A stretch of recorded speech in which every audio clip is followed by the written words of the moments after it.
is your vocal ability. Okay? Your pitch, your tone, your vocal range, and your overall singing. Okay? Does anyone not understand these? Does anyone not speak English? Yeah, okay. Aisha, maybe you can help translate as well. Okay. Hi everyone. Selamat pagi. Assalamualaikum. So hari ini semua peserta akan ada 6 aspek kita akan judge dia based on. First sekali adalah vocal ability. Cara vocal talents lah macam mana? Penyampaian lah. Suara, betul. And then song choice. So make sure lagu yang dah dihantar tu kena dengan suara, kena dengan vocal masing-masing. And then the third one is the stage presence. Okay, dekat atas stage nanti akan ada tanda X. So saya nak semua peserta untuk berdiri dekat atas X itu. Kalau nak bergerak pun at least like 2 langkah ke kanan, ke kiri, ke depan, ke belakang. Kalau boleh jangan tersasar jauh sangat, okay?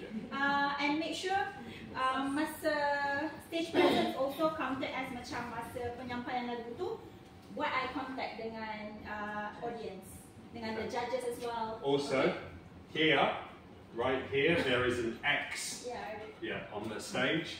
Please stay close to that so that we get good videos of you actually singing. If you go over here, you'll get footage of on the sidewalk. So if you want it, nice good footage, stay in the middle, maybe a couple of steps this way, a couple of steps in this sort of area.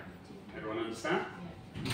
Okay, and the next one, yang keempat adalah timing and rhythm. So kita tak nak ada yang lari tempo, and also macam saya bagi guide 5 minit sahaja. So kalau lebih 5 minit akan ada potongan markah. And then fifth one, entertainment value.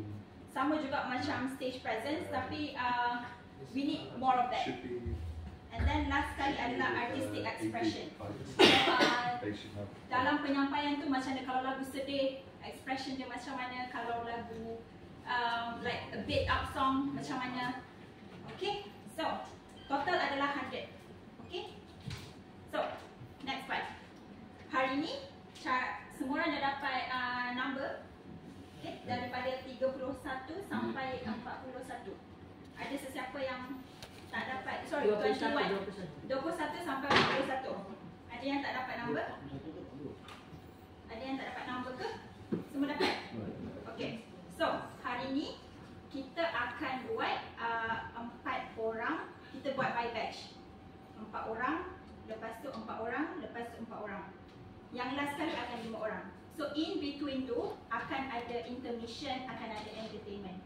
Okay, so 4 orang yang dalam satu batch tu akan ada dalam bilik ni, and semua orang boleh bawa maksimum 3 orang untuk dalam ni. Okay, untuk ready untuk sebelum pergi dekat luar. Like this. You're explaining this, right?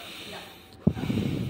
Okay, so macam ni, mula-mula sekali nombor 21, 22, 23, 24. Boleh invite your family members untuk duduk dalam ni. Boleh have a chill, makan kuih, ada air dekat dalam fridge, ada water dispenser nak buat air panas and all.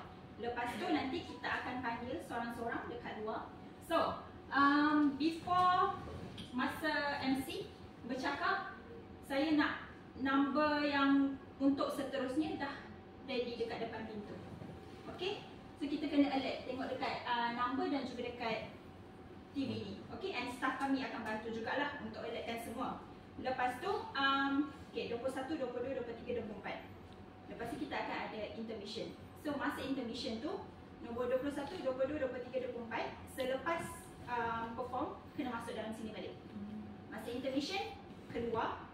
Lepas tu kita nombor seterusnya, nombor 25 sampai 28 akan masuk.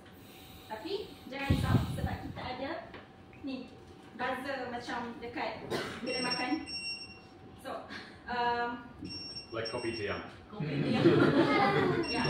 This kopitiam one, semua orang akan dapat berdasarkan dia punya turn number. Okay, so nanti bila masa nak masuk dalam bilik ni, kita akan gerakkan buzzer lah. Okay, and also it is advised untuk semua peserta duduk dekat area depan stage tu. dekat 2 table bulat tu. Okay, so kita orang tak susah nak cari. And like I mentioned in the guidelines, semua peserta kena stay dekat dalam our compound,